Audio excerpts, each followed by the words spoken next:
scheduled February 28th meeting of the City of Atlanta Council's Finance and Executive Committee. I'm Howard Shook, chair of the committee. Mr. Hillis is to my left, Vice Chair Wan to my right. Mr. Winston is to his right. And we may be joined by others as we go along. I will, at this time, make a motion to adopt the agenda. Second by Wan. Let's open that vote, please. Vote is open.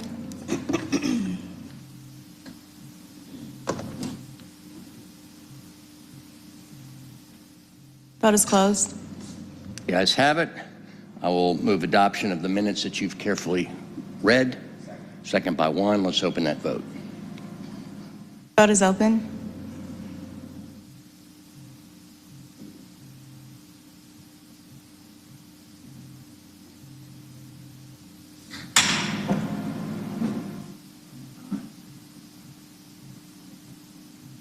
Vote is closed. Hillis is an aye, and he's got a technical issue. Do we have anyone signed up for public comment? The answer is no.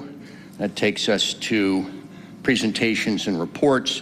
In your packet, you will find a Georgia General Assembly legislative update. That team is busy across the street even as we speak. So please review that and put any questions to our team. Tomorrow is crossover day. Another report that's in the form of a handout is the Department of Procurement update. So same, and we'll be getting shortly an audit report on their activities. And then lastly is another report in the form of a handout, which is the COVID-19 funds update. So you have all been copied on those in your packet.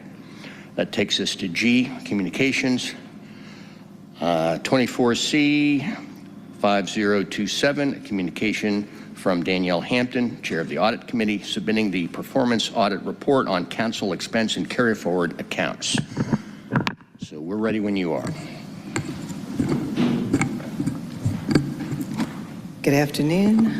I'm Amanda Noble, City Auditor, here to provide a presentation on our completed report on council expenses and carry forward accounts.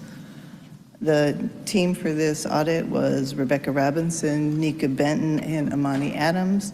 And we'd like to thank the council president, city council member, and their staffs, and the council director for their courtesy and cooperation throughout the audit.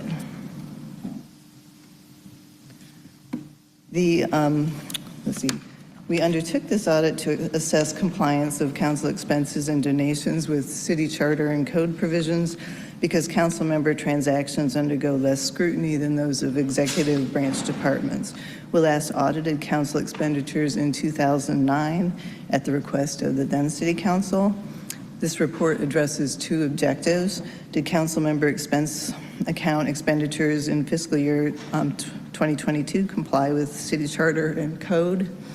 And were former council member carryover balances returned to the general fund in compliance with city code?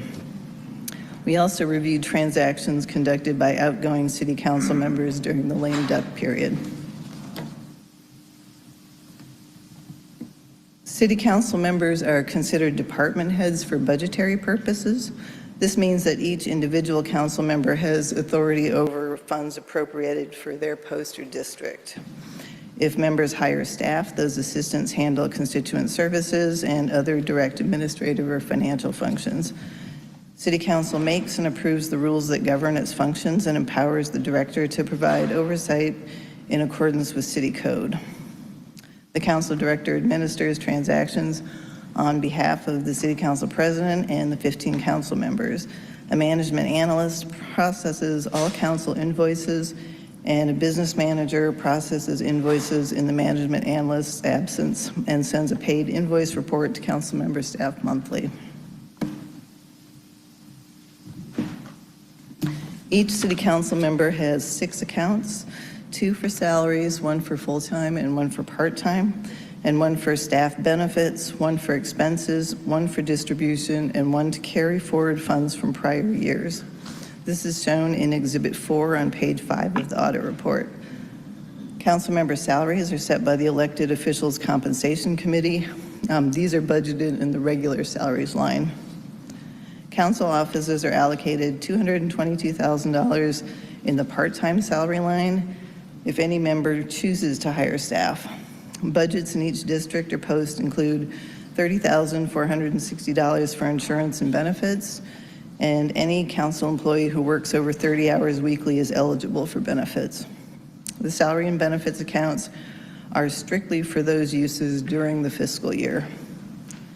The remaining 3 accounts are council member expense, distribution, and contingency, also called the carry forward. Members can move funds among these 3 accounts during the fiscal year.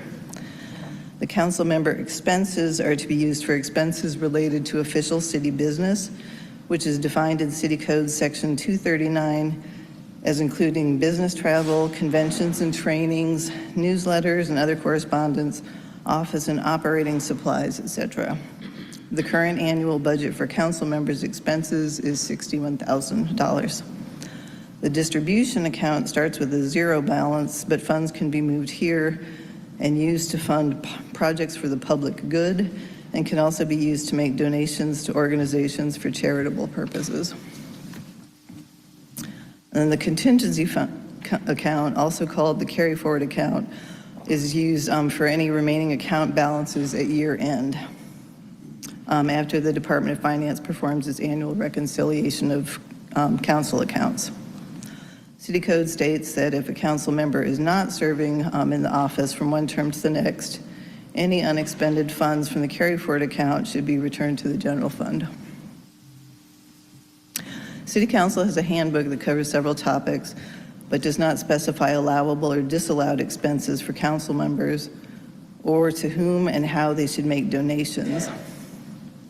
Because City Code provides for council members to make donations that benefit the public good, but does not provide a definition of the term, council members have discretion in how they interpret public good and associated donations. City Code also allows council members to use these funds to fund projects for the public good within their district or citywide, which cannot include campaign-related costs, but again, code does not define public good. So our research shows that public good is generally defined as essential goods that are available to the public, meaning anyone has access to them, and its use does not reduce its general availability.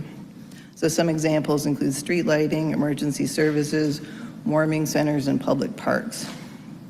And this is shown in Exhibit 1 on page 2 of the audit report.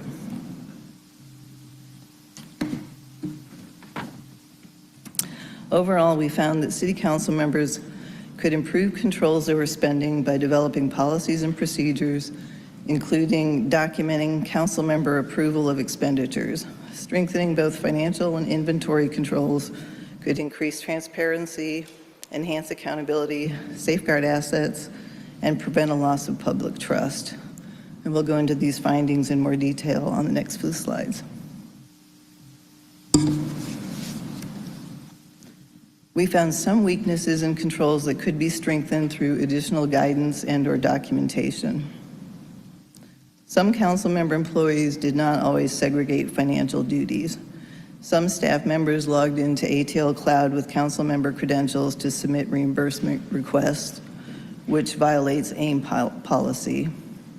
And one staff member created invoices on behalf of some vendors and donation recipients instead of having the vendor or donation recipients create them, which violates accounts payable policy.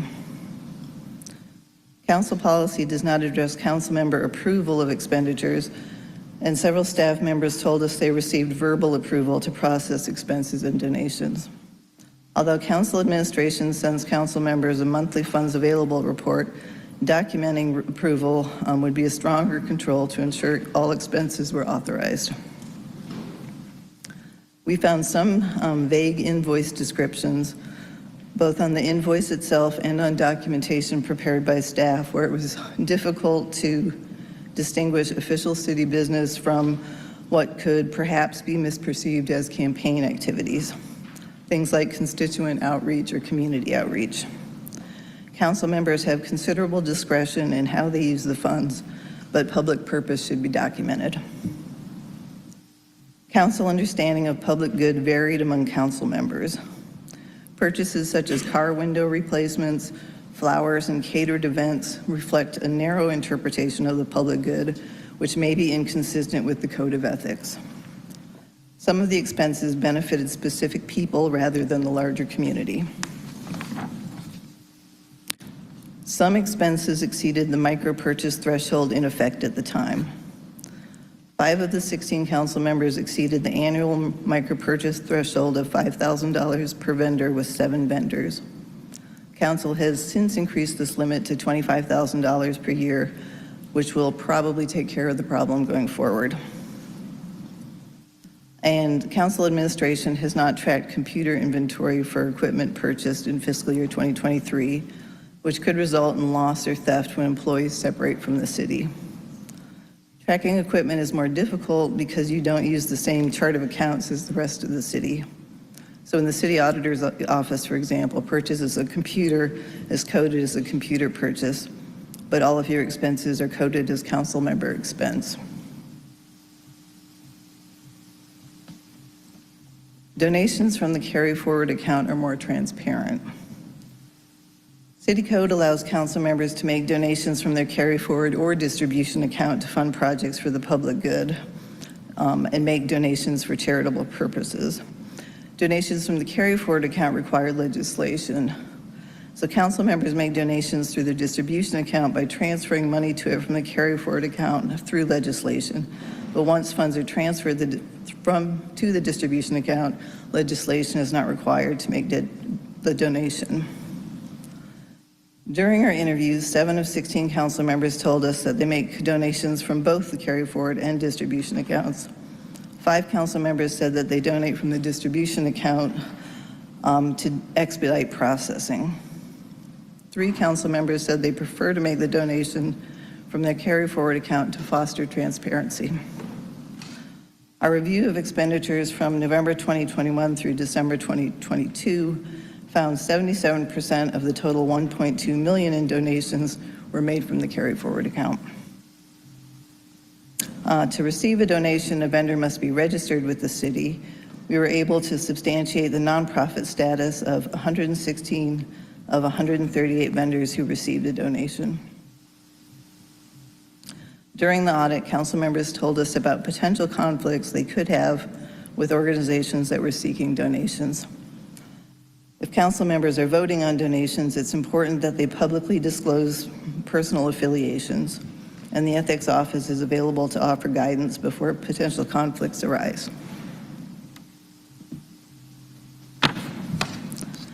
One of our objectives was to look at whether former council members' carryover balances were returned to the general fund as required by city code.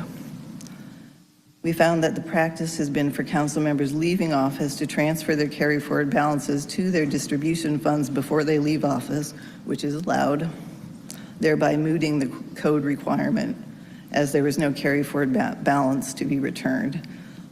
This practice has the effect of keeping the funds available for use in the district or post, which makes sense to us. So one of our recommendations is that the City Council consider amending the city code to keep the funds in the district or post instead of returning them to the general fund.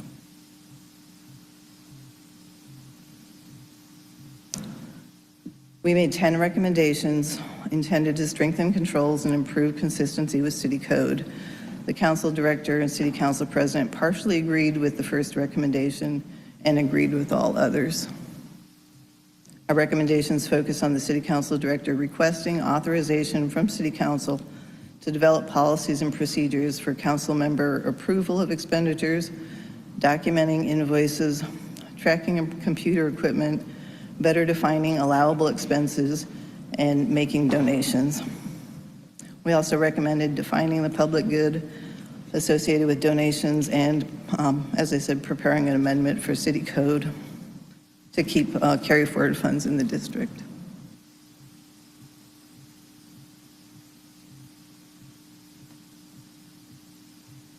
Our full report is available on our website, and I would be happy to answer questions. All right, thank you. And are we ready to hear from the council director?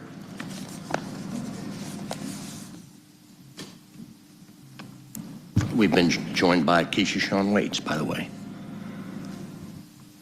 And you ready?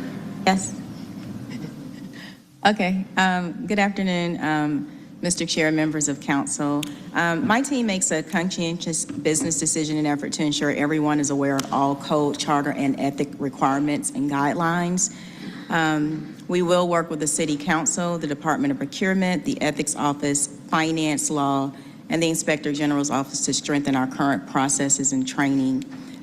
Just as a note, there is nothing that prohibits an outgoing elected official of the Atlanta City Council from transferring funds from their carry-forward accounts to their distribution expense accounts prior to the end of the term, which concludes in December.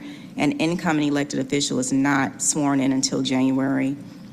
Some of the recommendations or items that my team will follow up on working with the Atlanta City Council is updating the City Council Handbook and Administrative Training Overview, which currently focuses on topics including quote, invoice submission, vendor registration, payroll submission, HR functions, reimbursements, requesting supplies, to now include determining documentation, descriptions, requirements for invoices submitted. We will work with Finance and Law, developing an internal policy to more clearly specify the types of expenses that are allowed and not allowed with assistance and review from Law and Ethics, ensuring that micro purchase thresholds are included in the annual training for members and staff, as well as documented in the manual, applying asset tags and update departmental inventory for all city-issued equipment and ensure that we are complying with AIM standard operating procedures, requesting ethics to provide a summary of examples of most common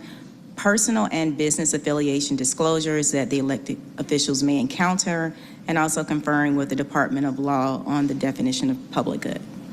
Thank you. Questions, comments? Mr. Wan. Thank you, Mr. Chair, and thank you to the audit team for a very thorough report, and to Ms. Kempson-Wright for a response. My question is really, there's two of them. One is, there was a partial agree to one of the recommendations about segregation of duties in financial transactions. Am I correct in interpreting that the partial agree was simply expanding a chief of staff to be able to also do the authorizations, or was there more to the partial agree? Mr. One, you are correct. The elected official can designate a chief of staff the authority to approve financial transactions. Great, thank you. There was another section in that talked about potential conflicts or the contributions when council members are somehow either related to a nonprofit or business or what have you.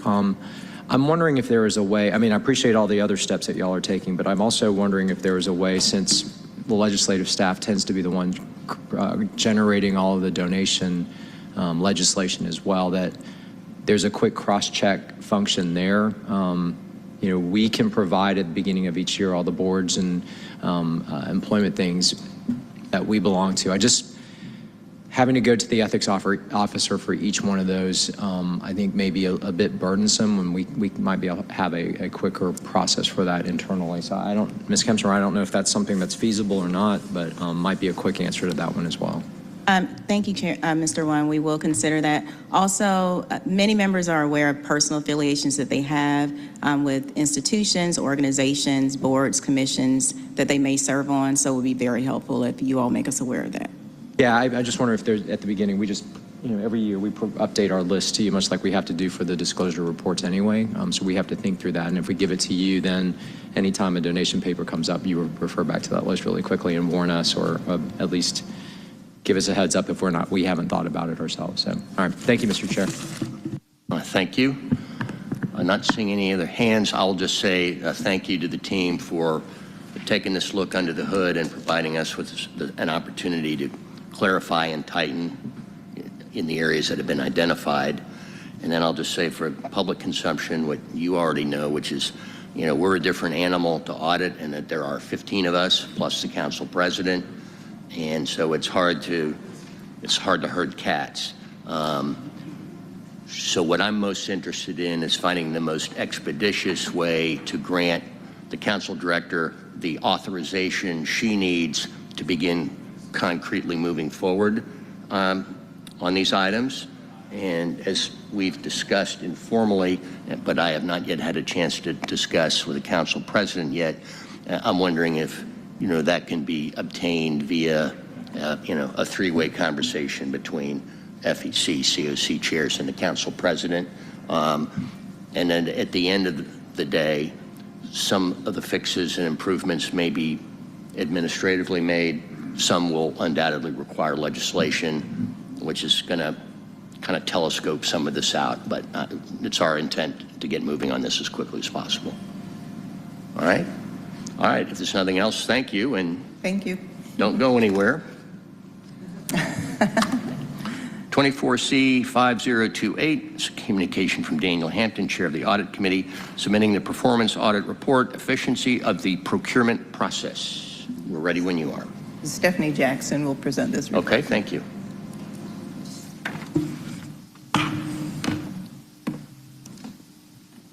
Good afternoon, council Afternoon. members. Stephanie Jackson, Deputy City Auditor. The second audit that we're here to present is on the procurement process. The team for this project was Rebecca Robinson, Lindsay Kuhn, and Nika Benton. And we'd like to thank the Chief Procurement Officer and his team for their help during the audit. We had two objectives for this audit. Has the city's procurement process gained efficiency while implementing anti-corruption measures? And are there controls in place to ensure that small and micro purchases comply with city code and procurement's reporting is accurate? We focused on completed competitive and alternative solicitations that were created between January 2022 and March 2023. We also reviewed purchase orders created during fiscal year 2023. Some of our audit methods included interviewing staff from Department of Procurement, the Department of Law, and the Ethics Office. We analyzed underlying data for procurement's quarterly reports to City Council for accuracy and reviewed the number of responses per competitive solicitations in our scope. We also tested a random sample of 35 competitive solicitations to verify cycle time.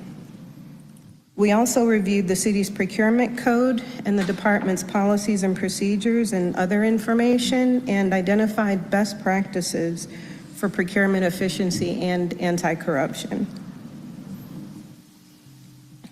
This slide shows Exhibit 3 on page 4 of our audit report, which describes the city's three procurement methods: competitive solicitations, alternative solicitations, and micro and small purchase orders. Competitive solicitations include requests for proposals, invitations to bid, requests for information, and requests for quotes. Alternative procurements include emergency, sole source, and special procurements, as well as cooperative agreements. Micro and small purchase orders are the third method. The competitive solicitations involve the most competition, which helps to accomplish the city's goal of maximizing cost effectiveness. User agencies can also make direct payments through the Department of Finance when competitive sourcing isn't possible, such as with conference registrations, subscriptions, settlements, and court fees. This process has the fewest controls. Our findings overview. The Department of Procurement has had 4 chief procurement officers since 2017. The city brought on its current CPO in June of 2022. Overall, we found that the department has taken steps to improve operations. Under the new CPO's direction, the department was reorganized from a department-based model to a category-based model, structuring procurement processing by functional areas rather than by the user department. The department has also standardized operations by updating its policies and procedures, which incorporates most of the best practices anti-corruption controls that we identified. The previous set of SOPs for the department had been published in 2014. The areas that we found that need improvement include reporting, document retention, and seeking economies of scale. So to drill down into the findings, one of the improvements that the department has made has been to increase vendor participation on competitive solicitations. This graph is Exhibit 6 from page 14 of our audit report, which shows the increase in the number of responses for competitive solicitations for the 2 periods that we compared, January through August 2022 and September 22 through March of 2023. We reviewed a total of 170 solicitations for those 2 periods. The department has a goal to have at least 3 responses per each competitive solicitation, and we found that from one period to the next, the percentage of competitive solicitations reaching or exceeding that goal increased from 31 to 42%. And this increased competition helps to improve the quality and cost effectiveness of goods and services. The department attributes these gains to an increase in sourcing events and vendor outreach.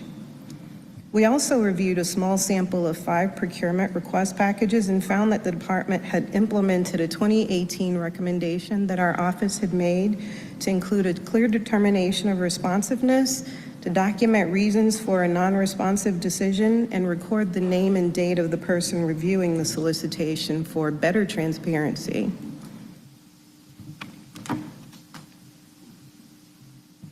We also found that some of the department's reports overstated cycle time improvements. In its March 2023 quarterly update to City Council, the department reported that it had reduced the monthly average cycle time for competitive proposals from 292 days in January 2022 to 186 days in January 2023. The department measures cycle time from receipt of a complete procurement request package all the way through contract execution, and the goal to complete the process is 120 days. We conducted a random sample of 35 solicitations pulled from the department's monthly reports, and we found that 14 of that 35 had inaccurately calculated cycle times. Those solicitations had a calculated cycle time that was based on a different date than the date of contract execution. Correcting those figures showed that the average cycle time was 400 days for the sample when the report identified the average cycle time of 279 days. One factor for this discrepancy is because the department uses a manual process to calculate cycle time. The department lacks a way to automatically track the full definition of cycle time because the data is kept in different modules within Oracle ATL Cloud. And the employees within procurement compile the stats for cycle time using a manual method. They're aware of this problem, and they've begun using a RACI form that captures staff completion of tasks. So this form captures more complete dates from receiving the initial package through uploading the contract in ATL Cloud. The department said that the RACI chart date fields will be added to ATL Cloud, which should enable them to run automatic reports to calculate the full definition of cycle time.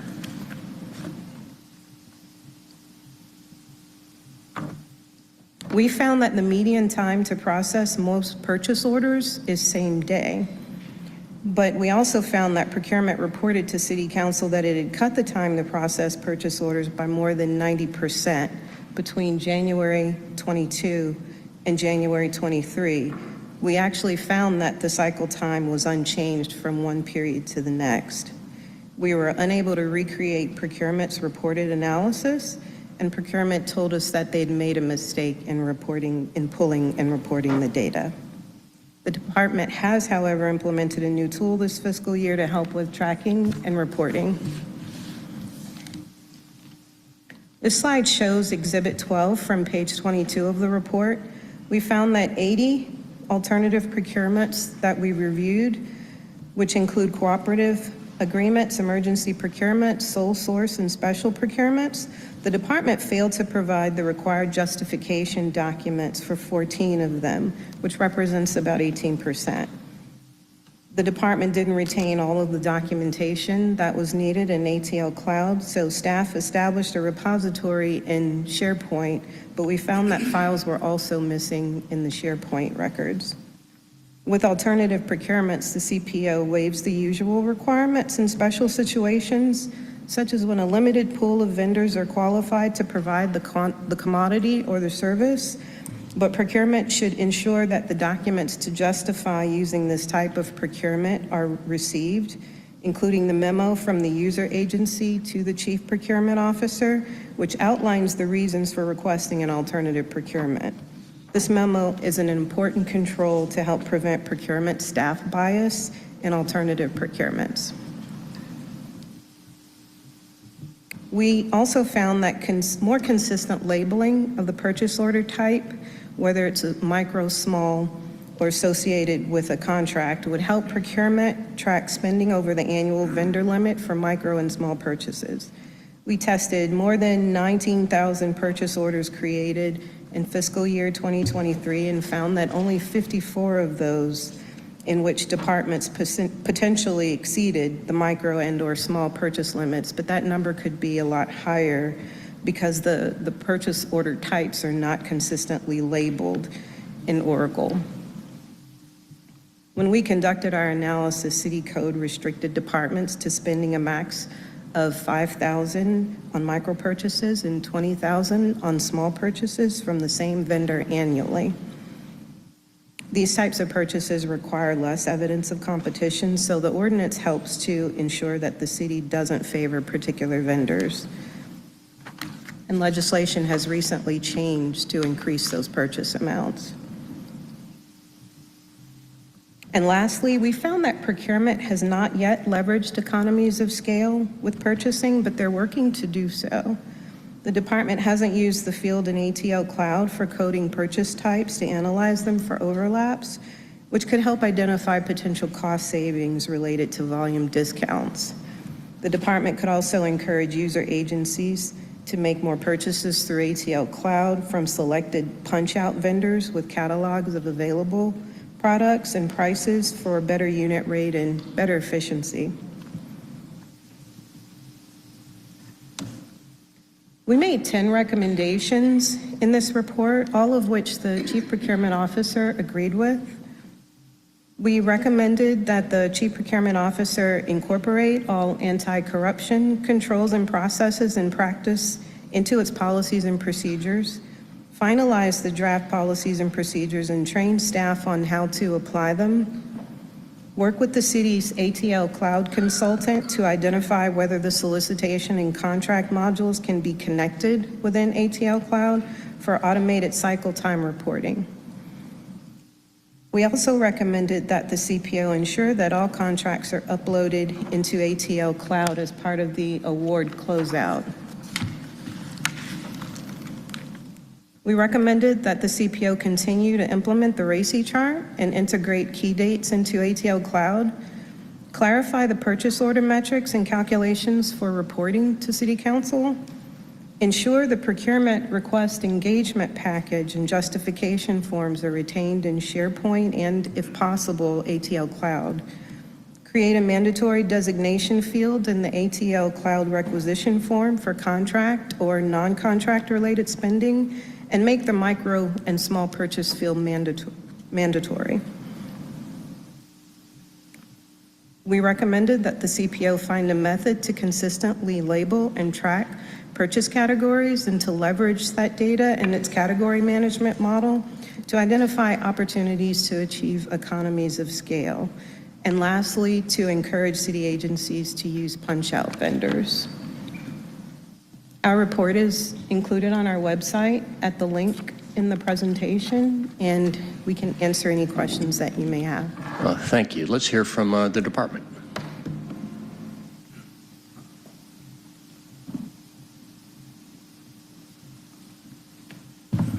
Good afternoon, Council President, Council members. I'm Chris Wilkerson, Director of Category Management with the Department of Procurement. So I'm here to respond to the questions that you may have specifically. Okay. First, we just always like to wonder if the subject department has any comments, but I'm... Oh, sure. First of all, we do agree with the findings.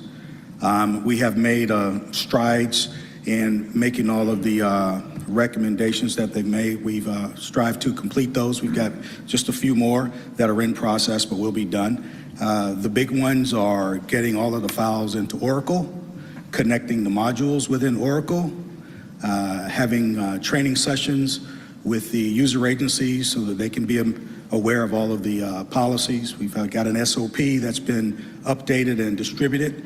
So we understand how we should operate and are operating now. And we're making the necessary steps so that we can manage the data as it comes in and out, so that when we report in the future, we'll be giving you data that's reflective of our actions. All right. I'll jump in with a couple questions. Well, just one really. The big one for me, the big surprise for me was to learn that evidently somehow, and I'm going to want to hear more about this from either the subject department or audit, that there are two different conduits for performance metrics that use somewhat different methodologies that produce different numbers. One that comes to council and one that goes to the executive branch. And so for one thing, I'm startled to see that rectifying that was not an audit recommendation. But can you give me a little more background on that and when that process became bifurcated, as it evidently has? Sure.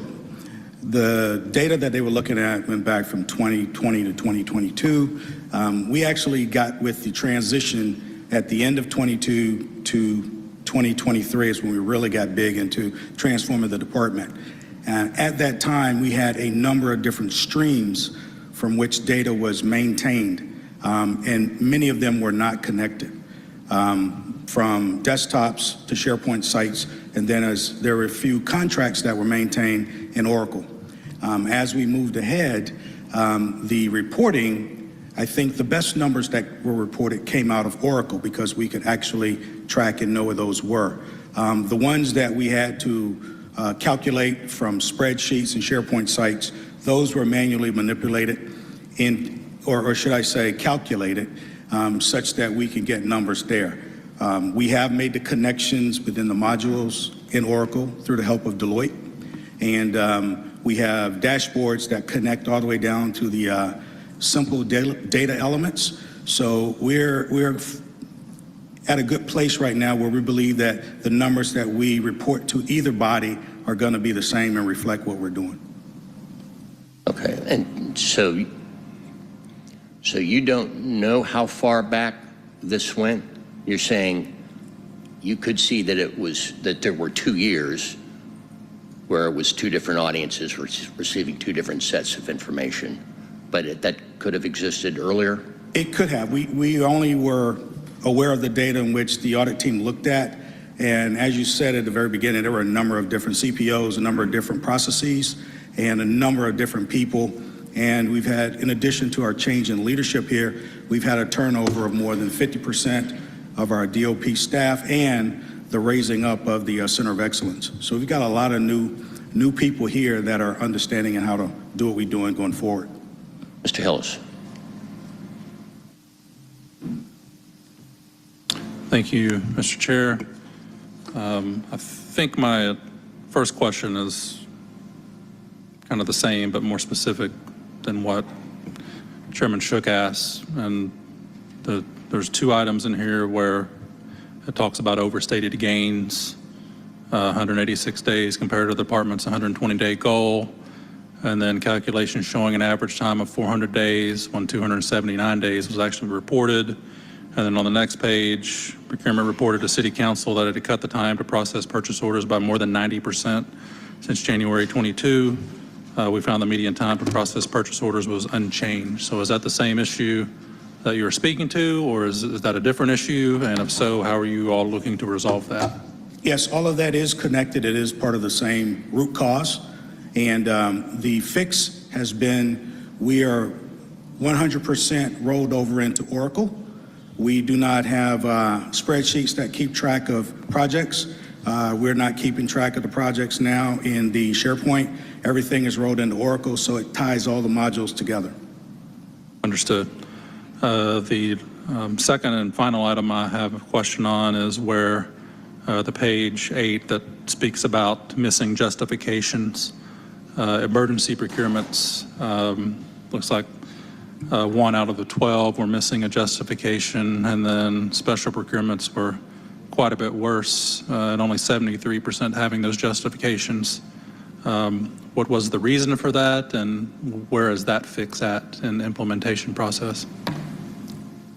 To my best knowledge, the reason behind that was the lack of a standardized process and the training of the people within the process. Since that time, we have one standard process. We have templates that identify what needs to happen. We track all the tasks by phases, and individuals within the DOP are getting training to know what to look for, and as well as the user agencies. All right, thank you very much. Thank you, Mr. Chair. Anything else? Ms. Winston. Thank you, Mr. Chair. And I just wanted to add that Councilmember Collier Overstreet couldn't be here today, but she just wanted to remind everyone that we recently legislated to add a procurement task force. I am one of the 2 council members that was volunteered or appointed to be on the committee. So excited to join and work with you on implementing some of these processes. Oh, thank you. Great. I was going to say the same thing. Please, Sean Waits. Thank you, Mr. Chairman. Had a question. I had put forward a piece of legislation, 23-0-1612, and this speaks to the need for a local bidder preference. Did the department have any recommendations or thoughts regarding this legislation? Were you supportive? For that particular piece, we are working with Office of Contract Compliance to make sure that it's viable and whether it can be implemented. So I would defer that question to Office of Contract Compliance, and we'll provide our input to Office of Contract Compliance. Okay, and thank you. It was introduced November of last year. So had anyone had an opportunity to review it? We go by their recommendation. When we create a solicitation package, we get the requirements from them and we package that. So it will be up to them to implement how they want to implement this program. Okay, but would you guys be open to, or at least in agreement, that we should have a preference for local and in-state bidders? We are always doing things to make sure that we protect the interest of our suppliers as well as City of Atlanta. Thank you so much. We actually already do have some preferential language in the code. We probably all could stand to be updated as to what it says. Ms. Swan, you good? All right. Mr. Shook, if I Yes, can, Jadeep Majumdar, Chief Procurement Officer for City of Atlanta. First of all, I want to take this opportunity to thank the audit team to go through a comprehensive audit to let us know what the gaps are. Clearly, when I joined the organization, when I joined City of Atlanta, there were some gaps. And we have been continuously working towards bridging those gaps. Some of the numbers that you see was purely a case of running a manual process. Everyone's trying to save files on their local drives, so using a spreadsheet. Since then, we have graduated. Everything that we do is online now. It's 100% Oracle, it's 100% digital, and importantly, now we are tracking every project on a real-time basis, and we even have metrics that are based on real-time in Oracle. So if you think about the journey that we have gone through a massive transformation. Things like Mr. Hillis was talking about, the justification memo wasn't there. That's because it was being stored on someone's computer or on SharePoint. And since then, since last year, we have ceased doing that, and everything is now online. So we'll have a better way to manage our data. We'll have a better way of collecting the data and reporting the data to our council members. Thank you. I do have one more question. When does the procurement clock start ticking on a procurement? So the procurement clock starts ticking as soon as we receive the prep package, which is procurement request engagement package. So once the package is formed, the initial discussions with team members have happened. They are putting together a package that then comes to Department of Procurement, and that's where the clock starts with assigning of the RFP number or IFP number. All right, thank you. All right, I don't think there's anything else, so I will make a motion to accept and file both audits. Second by Juan. Let's open the vote. Thank you. Wait, says aye. And I'll just sign both communications. The communications from Daniel Hampton, Chair, Audit Committee, submitting the performance audit report, council expense and carry forward accounts, and 24C 5028, a communication from Daniel Hampton, Chair, Audit Committee, submitting the performance audit report, efficiency of the procurement process. Motion to hold, Accept and file. accepting and filing it. Yes. These are the first two communications. But we just did that. The vote is open.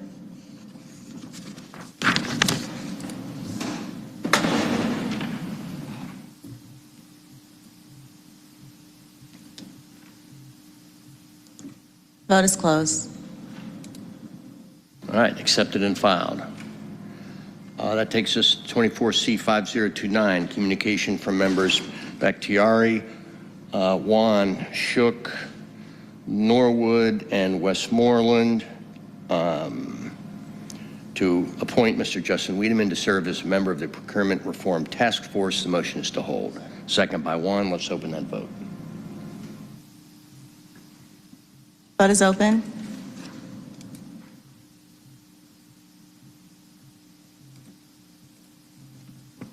Vote is closed. All right, items held. We'll take it up at our next sitting. Ms. Kempson-Wright, can you sound our consent?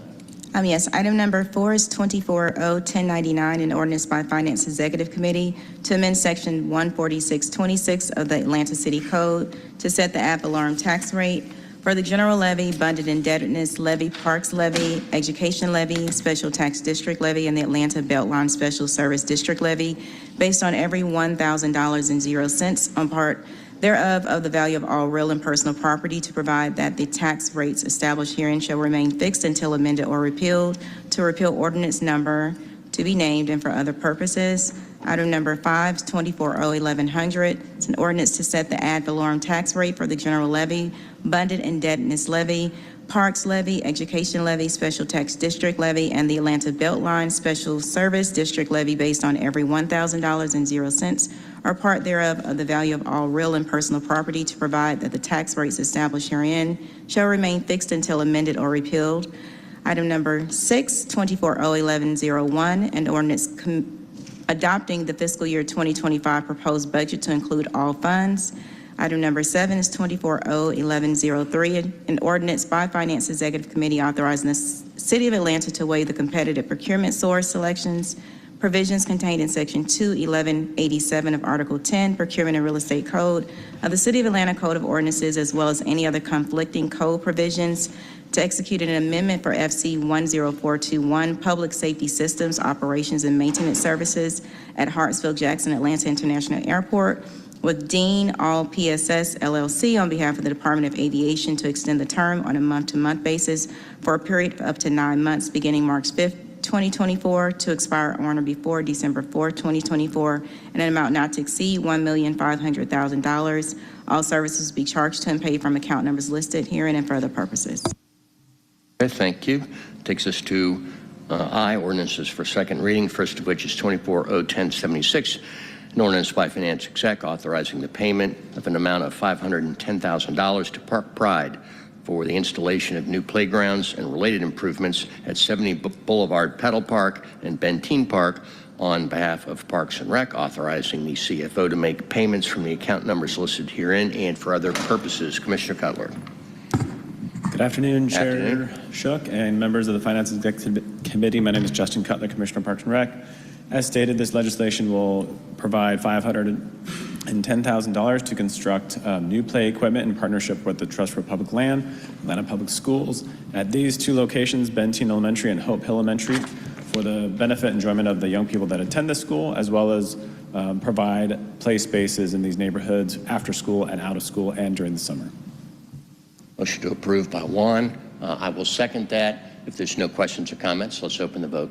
Oh, Mr. Winston, I'm sorry. Just one quick question. Do you have a timeline on the construction for the Benteen Park playground? Yes, these will all be completed by the end of 2024. Thank you. All right, we've had a proper motion and a second.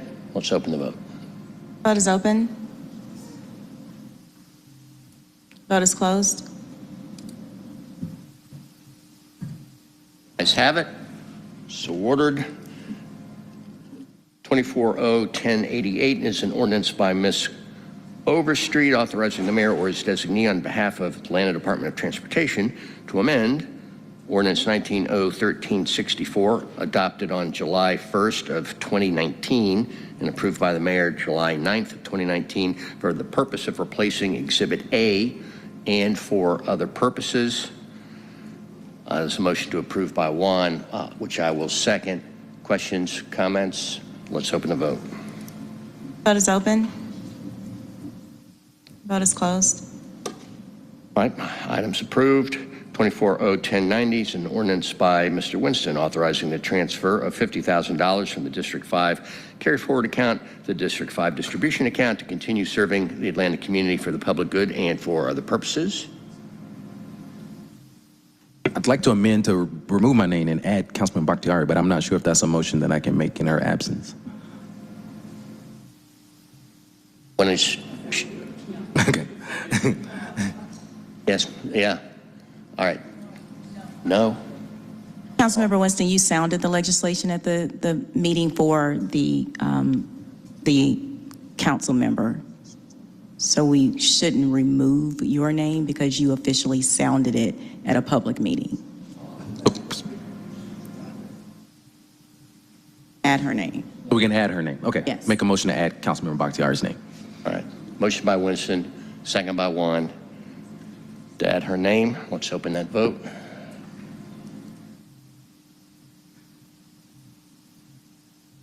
Vote is open.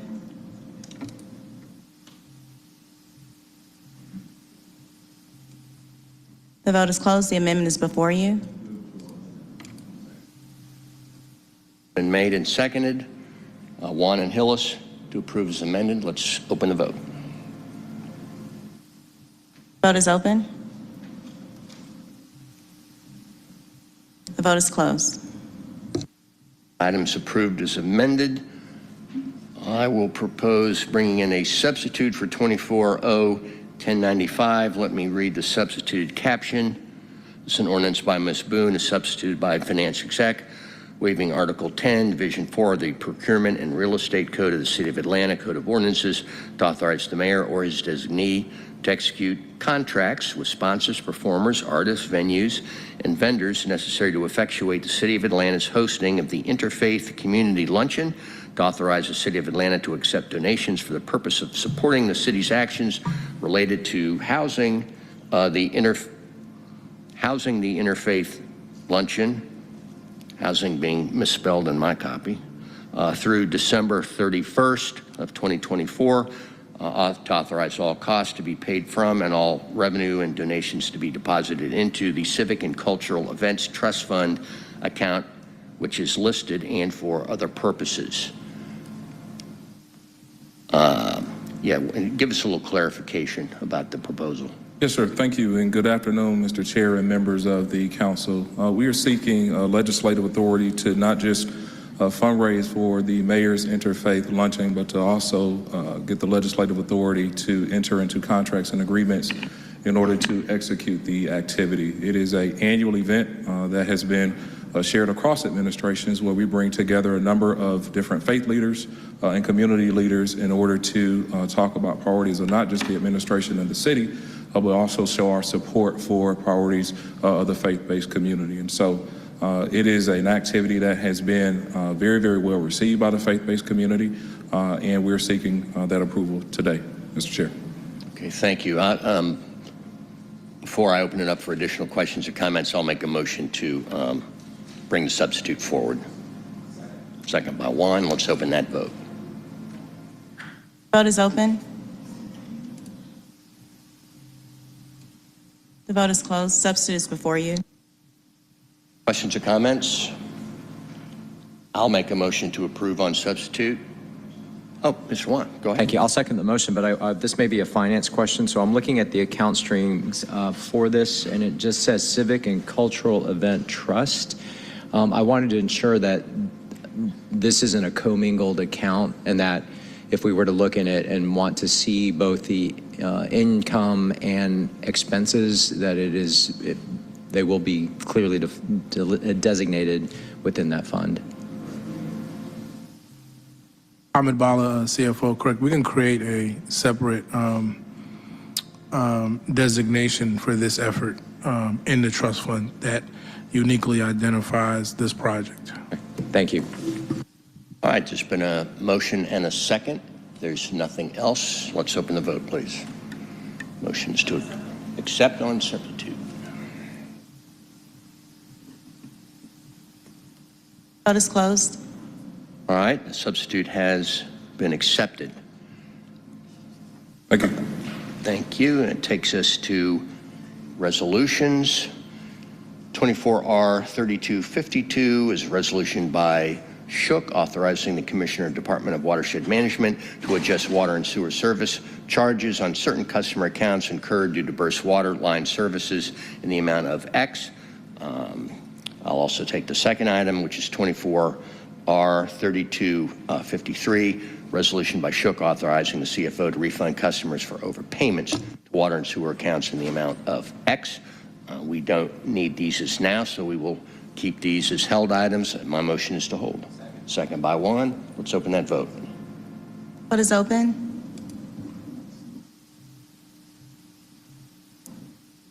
Vote is closed. All right, items are held. 24R 3255 is a resolution by Finance Exec authorizing the municipal clerk to place a public advertisement in a newspaper of general circulation advertising the availability of the proposed budget for FY25. Public hearing and other information required per Georgia Code, section indicated, authorizing the municipal clerk to place a public advertisement in a newspaper of general circulation depicting the mill rates, tax levy, and other information required per the state code and for other purposes. May I have a motion to approve by Juan? Yeah, we're queuing up the budget. So motion's been made and properly seconded. Let's open the vote. Vote is open.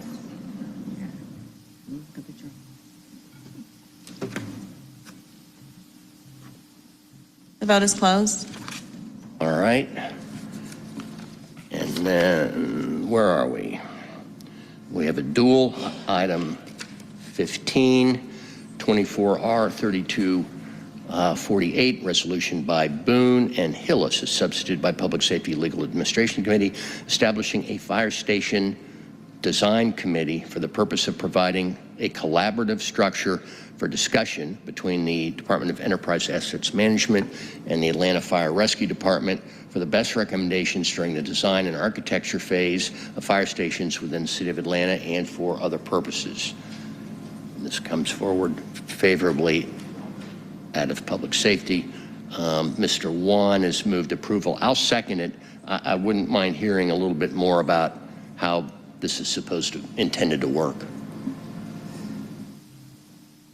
Yeah, so this was primarily introduced by Councilmember Boone as Chair of Public Safety Committee, but basically we would have firefighters on a committee to review designs. As we all know, city departments aren't built by the respective departments that use them, but are built by DEEM. So this is just an effort to ensure that everything a fire station should have to serve the men and women of the Atlanta Fire Rescue Department has those things, and to solicit feedback from them as to how the designs could potentially be better. So Would I be right then that hasn't always been the case in the past, I guess? Correct. Okay. Make a motion to approve. We've already have a motion and a proper second, so let's vote. Vote is open. Vote is closed.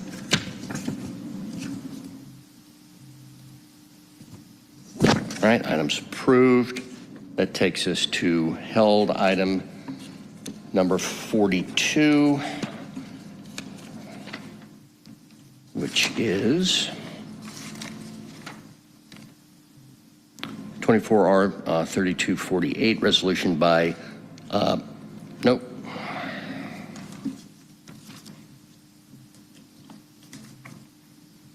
I'm looking for the council budget priorities. Could you read that caption? Yes. Item 42, 24R3186 is a resolution by Councilmember Howard Shook requesting that the mayor takes into consideration and funds priorities that the Atlanta City Council recommends being included in the fiscal year 2025 budget and for other purposes. All right, and I found mine finally, and you've all been copied on this. I think most of these items, well, actually all of them should look pretty familiar to us. All right, I'll second that. Ms. Keisha Waits, did you want to comment as to whether or not the substitute should come forward, or do you want to do that vote first? No, sir, it's regarding other legislation. Okay, well, let's go ahead and complete this then. Thank you. So let's open the vote to bring forward the substitute.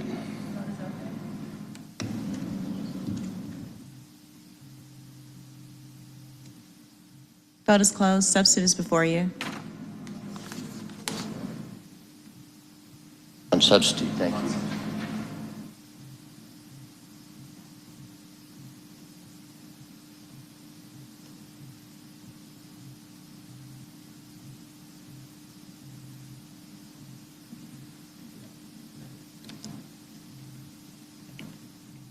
Vote is open.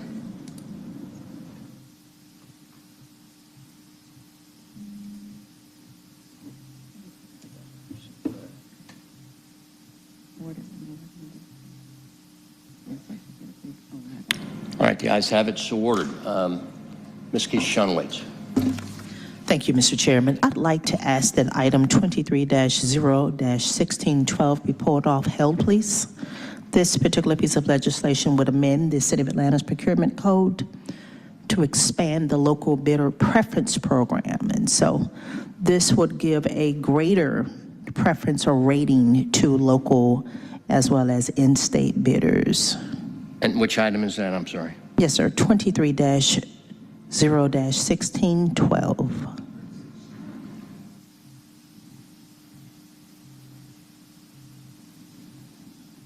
Item number 36.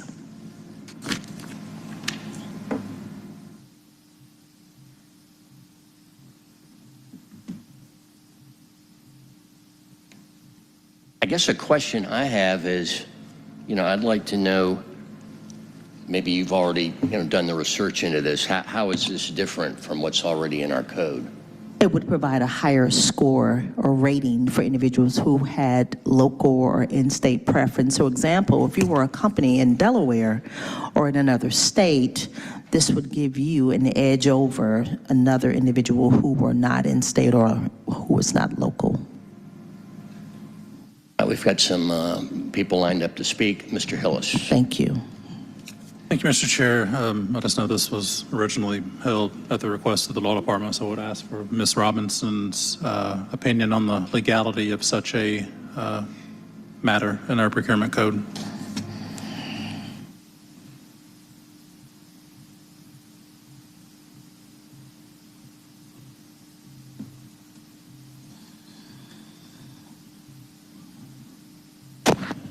Good afternoon, Amber A. Robinson, City of Atlanta Department of Law. So when in examining this particular proposal to amend the procurement code, the Department of Law has conducted certain research and at this point has determined that there would be certain preemptions that would prohibit the expansion of the local preference program as proposed here. That would, yeah, so generally we would oppose this or recommend against it due to preemptions concerning this proposal.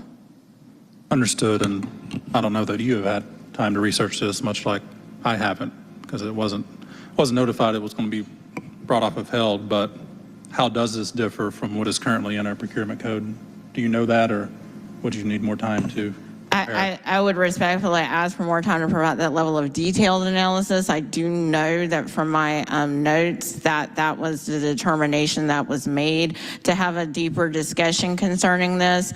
I would ask for more time to do so. As you stated, we were not informed that this would be discussed at today's meeting. Thank you. Well, thank you, Mr. Robinson. Given that, I understand the want to do this and how it would benefit local bidders, but without lawfully reviewing it and approving it, I won't be able to support bringing it off of held. Mr. Chairman, may I speak to that? Yeah. I'm happy to support a motion to hold this again, but I just want to be clear that this was held in November of last year.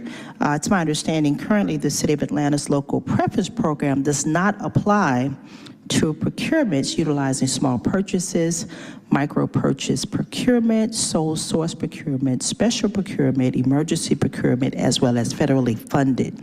So this legislation would amend the code to include these current exemptions. So is it possible by Monday that we can have the information that we need to move forward? I'm not sure. Let's continue with our questions and comments.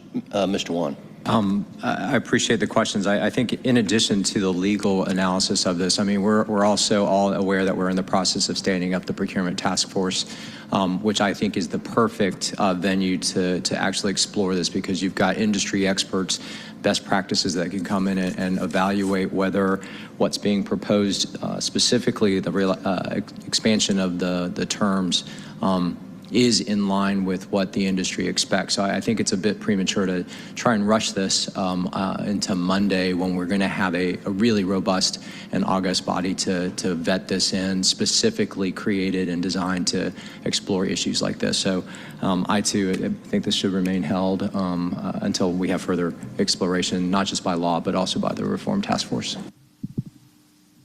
Thank you, Mr. Chair. And I just want to reiterate, my thoughts around what Councilmember Wan just said. As a member of the new procurement task force, I think this is something that would be better discussed within that forum, to give members an opportunity to be able to vet changes such as this, to move forward and make sure we have more robust processes. And so I also think this is something that, given the new task force formation, that we should probably keep that there to be able to have that type of conversation.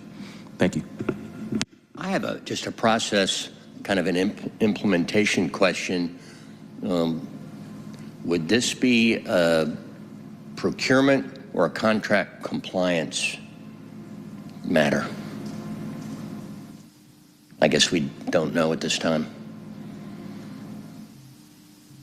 All right, that seems to be the answer.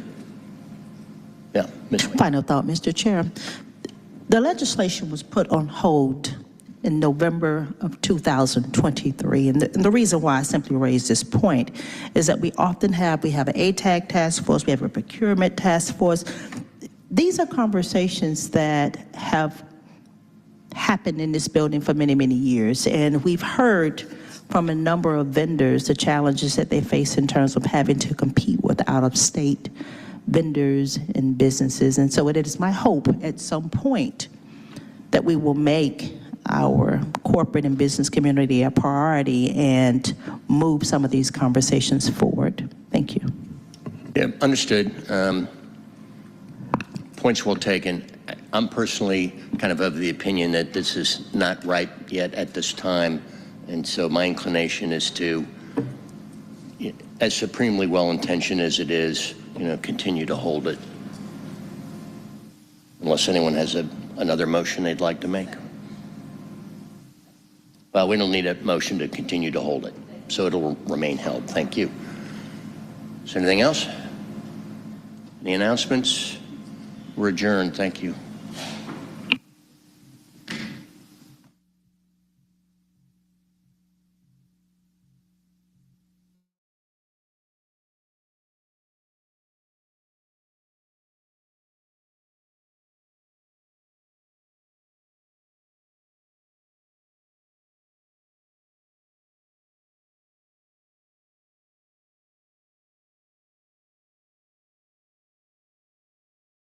you.